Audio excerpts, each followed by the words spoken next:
नमस्ते। Last year मैंने एक वीडियो बनाया था जिसमें कि मैंने बताया था कि सेम गोत्र में विवाह क्यों नहीं करना चाहिए और क्यों हमारे धर्म में ये परंपरा है कि हम जब विवाह करते हैं तो गोत्र का ध्यान रखते हैं कि सेम गोत्र में विवाह नहीं करते। ये वीडियो आप लोगों को बहुत ही पसंद आया और आपकी बहुत सारी क्वेरीज इस पे आई, तो उन्हीं सभी क्वेरीज का आंसर करने के लिए मैं ये वीडियो बना रही हूँ। बहुत लोगों ने ये पूछा कि अगर हमारा सरनेम भी सेम है और गोत्र भी सेम है तो हमें क्या शादी करनी चाहिए कि नहीं करनी चाहिए। तो मैं इस संदर्भ में बोलना चाहूँगी कि सरनेम सेम होने से कोई फ़र्क नहीं पड़ता। अगर सिर्फ सरनेम सेम है तो आप आराम से शादी कर सकते हैं, और सरनेम भी सेम है और गोत्र भी सेम है। तो गोत्र का जो ये कंसेप्ट रखा गया था, ये इसीलिए रखा गया था कि इसके पीछे साइंटिफिक रीज़न है कि सेम गोत्र हो। तो अगर पर सेम गोत्र है पर आपका कोई आसपास का करीब का ब्लड रिलेशन नहीं है तो आप शादी कर सकते हैं। बहुत लोगों ने पूछा कि हमारा गोत्र तो सेम नहीं है पर हमारा सरनेम सेम है और हम सेम ही गांव से हैं। तो हाँ, इसमें भी आप शादी कर सकते हैं। सेम गांव में रहने से कोई फ़र्क नहीं पड़ता और सेम सरनेम होने से भी कोई फ़र्क नहीं पड़ता।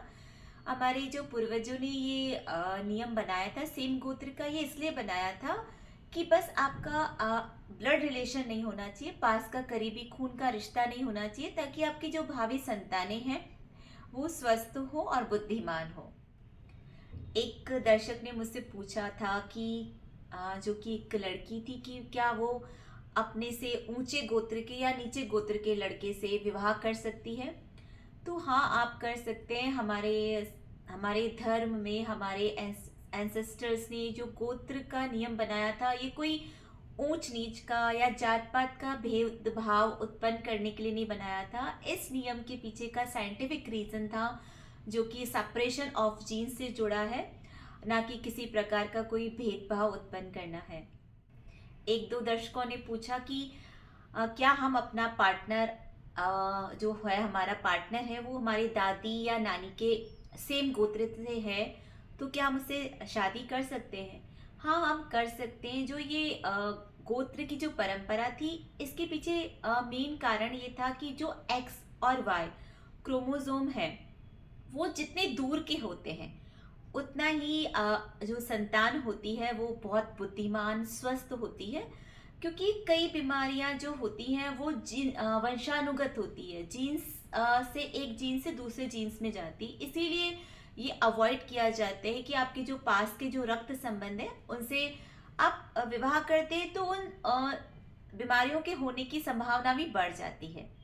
एक दो लोगों ने पूछा कि क्या वो अपने सेकंड कज़न या फिर थर्ड कज़न से शादी कर सकते हैं। तो हमारे हिंदू धर्म में जनरली सेकंड कज़न से शादी नहीं की जाती है, थर्ड कज़न से फिर भी कर सकते हैं।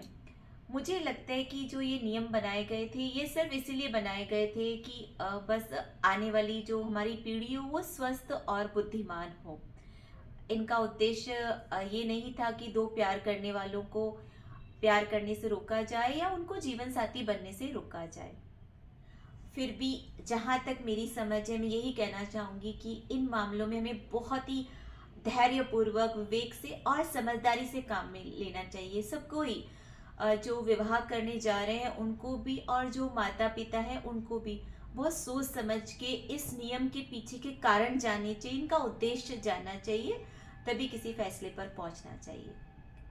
मेरी जितनी समझ थी, ज्ञान थी, मैंने कोशिश करी है कि आपके सारे प्रश्नों का उत्तर दे सकूं। फिर भी अगर आपकी कोई क्वेरीज है या कोई आप मुझे सुझाव देना चाहें तो प्लीज़ कमेंट बॉक्स में लिखिए। आपके सुझावों का मैं हमेशा से ही स्वागत करती हूँ। Thank you.